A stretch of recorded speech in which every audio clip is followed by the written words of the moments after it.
Hello అండి, welcome to మావి చిగురు స్టోరీస్. అవధానుల విజయలక్ష్మి గారు రచించిన పచ్చి పెసరకాయలు ఈ కథ మీకు నచ్చితే లైక్ చేయటం మర్చిపోకండి. మీకు ఎలా అనిపించిందో కామెంట్ చేసి చెప్పండి. ఈ ఛానల్ని కొత్తగా చూసేవారు మరిన్ని మంచి కథల కోసం సబ్స్క్రైబ్ చేసి బెల్ ఐకాన్ ఆన్ చేయండి.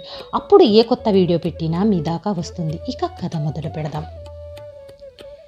అమ్మమ్మ మనవడి ఈమెయిల్స్ గురించి తెలియాలంటే మనవడికి ఉత్తరాల్లో మొదటి భాగం చదవండి. హాయ్ ప్రద్యు, మొన్న ఒక రోజు నువ్వు పిజ్జా ఆన్లైన్లో ఆర్డర్ చేసి తెప్పించావు కదా. అమ్మమ్మ, మీ రోజుల్లో పాపం ఇవన్నీ ఉండేవి కాదు కదూ అన్నావు. మరి మీరేం తినేవారు? 3 పూట్ల అన్నమేనా అడిగావు కదా. నాన్న ప్రద్యు, నిజమే, మా రోజుల్లో ఈ పిజ్జాలు, బర్గర్లు, వీధిలో పానీపూరి షాపులు ఉండేవి కాదు. అలాగని మేము పాపం అనుకునేటట్లు కూడా ఉండేవాళ్ళం కాదు. 3 పూటల అన్నానికి మధ్య మాకు రకరకాల చిరుతిళ్ళు ఉండేవి. నువ్వెప్పుడైనా చెట్ల మీద నుంచి డైరెక్ట్గా పెసరకాయలు కోసుకుని తిన్నావా?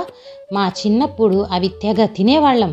మా నాన్నగారికి పొలం లేకపోయినా సాయంత్రం షికారుగా ఇంకొకరి పొలం గట్టుకు వెళ్ళినప్పుడు అక్కడ చెట్లకి గుత్తులు గుత్తులుగా పెసరకాయలు కనిపించేవి. అక్కడే గట్టు మీద నిలబడి పెసర మొక్క నుంచి కాయలు తెంపుకొని పళ్లతోనే తొక్క మధ్యన ఉన్న గింజలను లాగేసి తింటుంటే అబ్బబ్బబ్బబ్బబ్బా భలే మజాగా ఉండేది. కాస్తంత తీయగా, కాస్తంత ఒగరుగా భలేగా ఉండేవిలే. పొలాలను కాపలా కాసేవాళ్ళు కూడా మమ్మల్ని చూసి చూడనట్లు వదిలేసేవారు. మా ఇంటి పెరట్లోనే కొన్ని కంది మొక్కలు ఉండేవి. కందికాయల్ని పెసరకాయల్లాగా పచ్చివి తినలేకపోయేవాళ్ళం. మా అమ్మ ఆ కాయలను తొక్కతో సహా కొంచెం ఉప్పేసి ఉడికించి ఇచ్చేది. ఉప్పగా ఎంత బాగుండేవో. పచ్చిశనక్కాయలను ఎప్పుడైనా చూసావా? అవి కూడా పొలాల్లో పండేవే. కాయని 2 వేళ్ల మధ్య పెట్టి నొక్కితే టప్ అని చిన్న శబ్దంతో కాయ తెరుచుకునేది. ఆ టప్ అన్న చప్పుడు కోసం మేము ఆ శనక్కాయలను తెగ తినేవాళ్ళం. సీమ చింతకాయలు అని ఒక రకం కాయలుండేవి. కొంచెం పుల్లగా, కొంచెం ఒగరుగా, కాస్త తీయగా భలేగా ఉండేవిలే. అవి తిన్న తర్వాత నోరు ఎర్రగా అయిపోయేది. అవి ఎక్కువగా తింటే దగ్గు పట్టుకుంటుందని ఎక్కువగా తినిచ్చేవారు కాదు. అయినా చెట్టు దగ్గరే కూర్చొని మేము తినేసేవాళ్ళము. నువ్వెప్పుడైనా ఉసిరికాయను నమిలి నమిలి నమిలి తిని ఆఖరణ నీళ్లు తాగావా? ఉసిరికాయలు నములుతున్నంతసేపు కాస్త పుల్లగా, కాస్త వగరుగా ఉంటుంది. అంతా అయ్యాక నీళ్లు తాగితే ఆ నీళ్లు తీయగా ఉండేవి. ఇప్పుడంటే అందరూ చెరుగ్గడ రసం తాగుతున్నారు. కానీ మా చిన్నప్పుడు చెరుగుగడలను నమిలి నమిలి నమిలి రసం పీల్చుకోవటమే.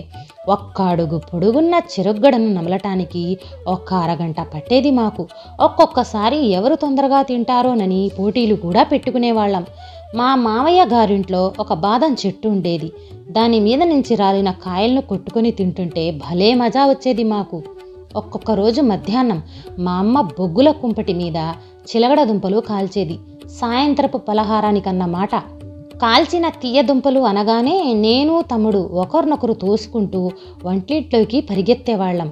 అక్కడ వంటింట్లో వెచ్చగా చిన్న కుంపటి మీద కాలుతున్న దుంపలు కనిపించేవి. చిన్నగా కాలుతున్న ఎర్రని నిప్పులు, వాటి మీద దుంపలు, మళ్ళా దుంపల మీద సగమారిపోతున్న నిప్పులు. దుంపలు కాలుతున్న సువాసనతో పొగవాసన కలిసి హాయిగా ముక్కు పుటాల్ని తాకుతుంటే ఆ చల్లటి శీతాకాలంలో వెచ్చగా ఆ సువాసన పీలుస్తూ నేను, తమ్ముడు ఆ కుంపటి వైపే చాలాసేపు చూస్తూ కూర్చునేవాళ్ళం. ఎప్పటికో మా అమ్మ మధ్యాహ్నం నిద్రలో నుంచి లేచి వచ్చి కుంపటిలో నుంచి ఆ దుంపల్ని తీసి వాటి కంటిన బూడిద దులిపి తొక్క ఒలిచి ఇచ్చేది. ప్లేట్లో దుంపలతో పెరట్లో వరండాలకు పరిగెత్తేవాళ్ళం మేము. అక్కడ వణికిస్తున్న చలిలో వేడి వేడి దుంపలు తింటుంటే ఆ చలంతా పారిపోయి భలే హాయిగా ఉండేది. ఇంకా డబ్బాల్లో ఎప్పుడూ జంతికలో, చేకోడీలో, నిమ్కీలో, కజ్జికాయలో ఏవో ఒకటి ఉండేవి. మా అమ్మ ఇచ్చేదాకా డబ్బాల్లో నుంచి తీసుకొని తినకూడదని ఒక రూలు ఉన్నా అమ్మ మధ్యాహ్నం చిన్న కునుకు తీస్తున్నప్పుడు మెల్లగా కాస్త లాగించేసేవాళ్ళం.